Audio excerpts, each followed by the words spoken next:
Friends, आप लोग कैसे हैं। आज हम बताने वाले हैं पुदीना को घना आप कैसे करें, साथ ही साथ ये कैसे फैले कि पूरा घना हो जाए। पत्तियां जो है चौड़ी और बड़ी आए। ये है चाय पत्ती, यूज की हुई चाय पत्ती। आपको प्रयोग करना है, मात्र एक बार प्रयोग करेंगे आपका पौधा खूब घना हो जाएगा। आप अगर अपने पौधे में चाय पत्ती यूज कर रहे हैं तो हमेशा यूज्ड की हुई चाय पत्ती को ही लेना चाहिए, क्योंकि फ्रेश चाय पत्ती में नाइट्रोजन निकोटीन की मात्रा ज़्यादा होती है, जिससे पौधे नुकसान कर जाते हैं। इसीलिए हमेशा आप यूज्ड की हुई चाय पत्ती लें। ये ज़्यादा साइड इफ़ेक्ट नहीं करेगा और पौधे आपका घना होगा, क्योंकि यूज्ड की हुई चाय पत्ती में नाइट्रोजन भी भरपूर मात्रा में पाया जाता है, जो पौधे को ग्रोथ करता है। साथ ही साथ पौधा अगर घना नहीं है तो घना भी होगा, क्योंकि जब आप चाय पत्ती अपने प्लांट्स में यूज करेंगे तो नई नई ब्रांच, नए नए शाखाएँ निकलेंगी। मिट्टी की उर्वरक शक्ति बढ़ जाती है, जिसकी वजह से पौधा आपका घना होने लगता है।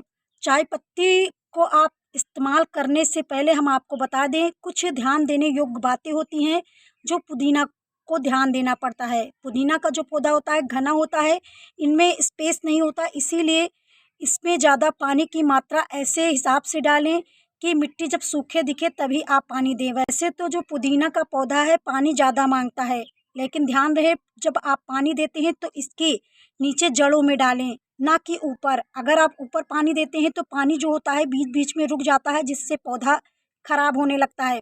पत्तियां जो होती हैं बीच बीच में सड़ने लगती हैं, जिससे पौधा घना के बजाय उसमें स्पेस हो जाता है, पौधा घना नहीं होता। क्योंकि वैसा जो पुदीना होता है वह फैलने वाला होता है, जैसे आप घास नहीं फैलते हैं देखा होगा, उसी प्रकार पुदीना भी फैलता है। पुदीने के लिए जब आप जो भी गमले का इस्तेमाल करते हैं, गमले का इस्तेमाल हमेशा चौड़ाई में ज़्यादा करना चाहिए, क्योंकि पुदीना फैलता है बिल्कुल घास की तरह। जिस तरह आपने दूब वाली घास को देखा होगा, दूबा जो होता है, दुर्वा जिसे कहते हैं, फैलता है, उसी प्रकार ये पुदीना भी फैलता है। इसीलिए आप जब गमला का चुनाव करें तो गहराई भले ना हो, लेकिन उसकी चौड़ाई ज़्यादा होनी चाहिए।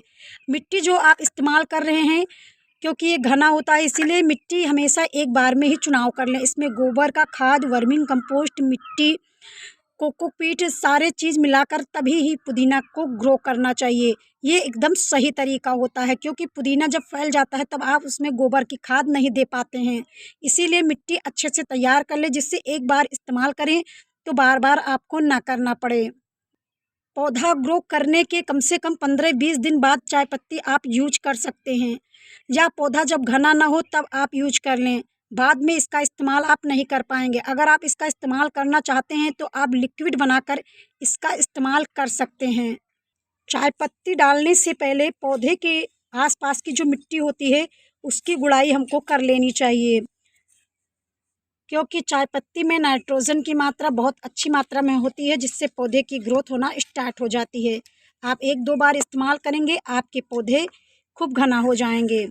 अब हम गुड़ाई करने के बाद इसमें चाय पत्तियों का लेयर एक डाल देंगे। चारों तरफ से इसकी लेयर थोड़ा दूर पर ही डालें। डालने के बाद मिट्टी से हम इसे ढक देंगे। उसके बाद इसमें हम पानी की सिंचाई करेंगे, जिससे पौधा हमारा घना हो। अगर आप यूज्ड की हुई चाय पत्ती का इस्तेमाल कर रहे हैं तो महीने में 1-2 बार ही करें, इससे ज़्यादा ना करें, नहीं तो आपका पौधा खराब भी हो सकता है। जहाँ तक हो सके महीने में केवल 1 बार इस्तेमाल करें। इसकी क्वांटिटी को भी ध्यान में रखना होता है। अगर क्वांटिटी में आप एक पौधे के लिए 1 चम्मच का इस्तेमाल कर सकते हैं, अगर यूज्ड की हुई चाय पत्ती ले रहे हैं तो।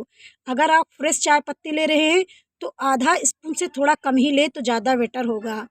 मिलते हैं अगले वीडियो में, तब तक के लिए धन्यवाद।